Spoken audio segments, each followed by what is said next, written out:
2, 3.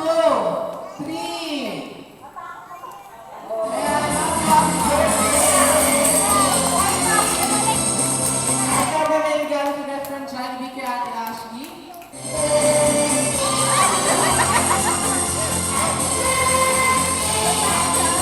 At syempre, hindi lang po si Ate Ashley at may regalo kay best friend Jollibee dahil lahat ng kids ay may regalo din mula kay best friend Jollibee. Ate, alis dyan. And syempre, sa pagkakita ng ating together with best friend Jollibee.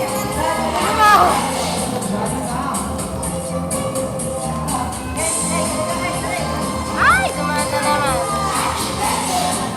Hoy, tumayo ka dyan. Ganito.